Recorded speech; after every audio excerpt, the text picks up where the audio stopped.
नमस्कार दोस्तों, मैं राकेश कुमार स्वागत करता हूं आपका हमारे daily Chhattisgarh current affair series में। आज हम 3 अप्रैल के करंट अफेयर्स के बारे में चर्चा करेंगे। इस वीडियो की पीडीएफ आपको हमारे टेलीग्राम पर मिल जाएगी और टेलीग्राम की लिंक इस वीडियो के डिस्क्रिप्शन में।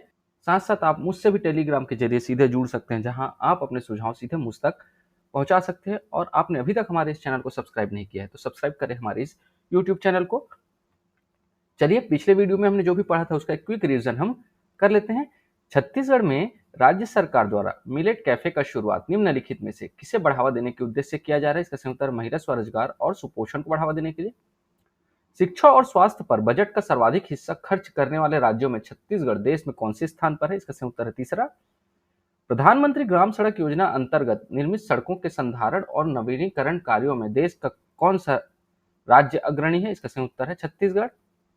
भारत में अलसी के कुल उत्पादन का कितने मैट्रिक टन का उत्पादन छत्तीसगढ़ में होता है? इसका सही उत्तर 4,30,000। छत्तीसगढ़ के कहां के जंगल में पहली बार सांपों की आवाजाही के लिए प्रत्येक 500 मीटर में पाइपलाइन लगाए जाएंगे? इसका सही उत्तर है तपकरा। छत्तीसगढ़ बासमती चावल के एक्सपोर्ट के मामले में देश भर में कौन से स्थान पर है? इसका सही उत्तर है पहला। हाल ही में जारी आर्टन कैपिटल पासपोर्ट इंडेक्स 2023 में भारत की रैंक क्या है? इसका सही उत्तर है 144वां। नासा के चंद्रमा से मंगल कार्यक्रम के पहले प्रमुख के रूप में किसे नियुक्त किया गया है? इसका सही उत्तर है अमित क्षत्रिय को। लिंक्स U2 सिस्टम क्या है? यह एक नौसेना गन फायर कंट्रोल सिस्टम है। पिछले वीडियो का क्विज है, छत्तीसगढ़ में स्कूल शिक्षा के क्षेत्र में किसके द्वारा पढ़ाई कराने के लिए स्कूल शिक्षा विभाग को एम्बिलियन पुरस्कार से नवाजा गया है? इसका सही उत्तर है निकलर ऐप को। चलिए, आज के पहले प्रश्न की ओर बढ़ते हैं। छत्तीसगढ़ का पहला Chhattisgarhi digital radio station radio संगवारी किसने लॉन्च किया है? इसका सही उत्तर है ऑप्शन बी, श्री भूपेश बघेल जी ने लॉन्च किया है। मुख्यमंत्री श्री भूपेश बघेल ने आज अपने निवास कार्यालय में आयोजित कार्यक्रम में छत्तीसगढ़ का पहला डिजिटल रेडियो संगवारी को लॉन्च किया है। उन्होंने इस मौके पर रेडियो संगवारी के संस्थापक तथा संचालक सहित पूरी टीम को छत्तीसगढ़ की कला और संस्कृति को व्यापक प्रचार प्रसार की दिशा में एक बेहतर प्रयास बताते हुए बधाई एवं शुभकामनाएं दी हैं। रेडियो संगवारी के माध्यम से छत्तीसगढ़ी लोक कला, लोक संस्कृति और गीत संगीत को आम लोगों तक डिजिटल रेडियो स्टेशन के माध्यम से पहुंचाने के लिए रेडियो संगवारी की स्थापना की गई है। रेडियो संगवारी को 2G इंटरनेट स्पीड पर भी आराम से सुना जा सकता है। कार्यक्रम में प्रोग्राम संचालक श्री मनीष बघेल ने बताया कि गूगल प्ले स्टोर में रेडियो संगवारी लिखकर इसे डाउनलोड किया जा सकता है। अगला प्रश्न है, कका जिंदा है छत्तीसगढ़ी गीत ऑडियो का विमोचन किसने किया है? इसका सही उत्तर है ऑप्शन ए, श्री भूपेश बघेल जी ने किया है। मुख्यमंत्री श्री भूपेश बघेल जी ने अपने निवास कार्यालय में आयोजित कार्यक्रम में कक्का जिंदा है छत्तीसगढ़ी गीत ऑडियो का विमोचन किया है। और इस गीत के जो रचयिता है ना, वो श्री दिलीप ताम्रकार जी हैं। उन्होंने इस मौके पर ऑडियो के माध्यम से शासकीय योजनाओं को गीत के तर्ज पर पिरोए जाने पर इसके रचयिता प्रधान अध्यापक श्री दिलीप ताम्रकार को जो है बधाई एवं शुभकामनाएं भूपेश बघेल जी ने दी है। अगला प्रश्न है, ई ऑक्शन के माध्यम से ग्रेफाइट ब्लॉक की नीलामी में छत्तीसगढ़ देश का कौन सा राज्य बन गया है? इसका सही उत्तर है ऑप्शन सी, तीसरा राज्य बन गया है। छत्तीसगढ़ राज्य द्वारा प्रथम बार ग्रेफाइट ब्लॉक की सफलतापूर्वक की नीलामी की गई है। छत्तीसगढ़ खनिज साधन विभाग द्वारा जिला बलरामपुर स्थित केनापारा ग्रेफाइट ब्लॉक को ई नीलामी के माध्यम से कंपोजिट लाइसेंस के रूप में आवंटन हेतु मेमर्स मां कुदार गढ़ी स्टील्स प्राइवेट लिमिटेड द्वारा 111.00% की अधिकतम बोली लगाई गई। ई ऑक्शन के माध्यम से ग्रेफाइट ब्लॉक की नीलामी में छत्तीसगढ़ जो है तीसरा राज्य बन गया है। इसके पहले देश में केवल ओडिशा एवं मध्य प्रदेश द्वारा ही अधिकतम 10.50 में ग्रेफाइट ब्लॉक का आवंटन ई नीलामी के माध्यम से किया गया है। वर्तमान में जो ना ओडिशा एवं झारखंड में ही ग्रेफाइट की प्रमुख खाने हैं। अगला प्रश्न है, छत्तीसगढ़ में से कहां कलचुरी कालीन बनी मूर्तियां प्राप्त हुई हैं? इसका सही उत्तर है ऑप्शन डी, रतनपुर में।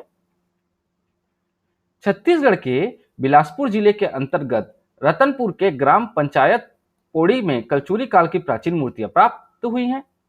सरकारी जमीन पर खेती के लिए खुदाई के दौरान प्राचीन मूर्तियां मिली है। खुदाई के दौरान जमीन से आमलक, नंदी, उपासक राजपुरुष, स्थापत्य खंड, योनि पीठ, परनाला बनी मूर्तियां निकली हैं।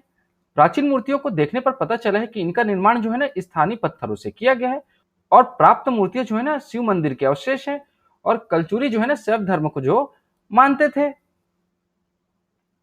अगला प्रश्न है, केंद्र सरकार की पीएम श्री योजना के तहत छत्तीसगढ़ के कुल कितने स्कूलों का चयन हुआ है? इसका सही उत्तर है ऑप्शन बी 211 स्कूलों का। केंद्र सरकार की पीएम श्री योजना के तहत छत्तीसगढ़ के 211 स्कूलों का चयन हुआ है और इसमें जो है ना रायपुर से 9 स्कूलों का जो है चयन हुआ है। पीएम श्री स्कूलों के लिए छत्तीसगढ़ के 288 स्कूलों का नाम शॉर्ट लिस्ट करके केंद्रीय स्कूल शिक्षा मंत्रालय को भेजा गया था, पर इसमें से सिर्फ ना 211 स्कूलों का चयन छत्तीसगढ़ से हुआ है। पीएम श्री स्कूलों में अध्ययन और अध्यापन की जो है ना आधुनिक सेवाएं मुहैया कराई जाएंगी। पीएम श्री स्कूलों का चयन जो है ना 6 चरणों में होना है। पहले चरण के लिए स्कूलों को जो है शॉर्टलिस्ट कर लिया गया है। छत्तीसगढ़ में प्रत्येक विकासखंड में 2 पीएम श्री स्कूल संचालित किए जाएंगे और केंद्र सरकार द्वारा संचालित पीएम श्री स्कूल योजना जो है ना केंद्र और राज्य दोनों के सहयोग से संचालित होगी। पीएम श्री के तहत देश भर में कुल 14,500 स्कूल खोले जाएंगे और इसमें जो है ना मॉडल स्कूलों को योजना में शामिल नहीं किया गया है और वर्ष 2027 तक 5 वर्षों की अवधि के लिए यह योजना लागू होगी। ध्यान रखिएगा दोस्तों, यहां से आपको यह क्वेश्चन भी पूछा जा सकता है कि छत्तीसगढ़ के प्रत्येक विकासखंड में कितने पीएम श्री स्कूल संचालित किए जाएंगे। यह भी प्रश्न आपको पूछा जा सकता है। और साथ साथ एक प्रश्न और यहां से बनता है कि रायपुर के कितने स्कूलों का चयन पीएम श्री योजना के तहत हुआ है, तो आपको आंसर में 9 स्कूल लेना है। यह भी क्वेश्चन बन सकता है यहां से। अगला प्रश्न है, देश की पहली बुलेट ट्रेन के लिए लोहा की आपूर्ति कहां से किया जा रहा है? 4 ऑप्शन आपको दिए गए हैं। इसका सही उत्तर है option A Bhilai steel plant से।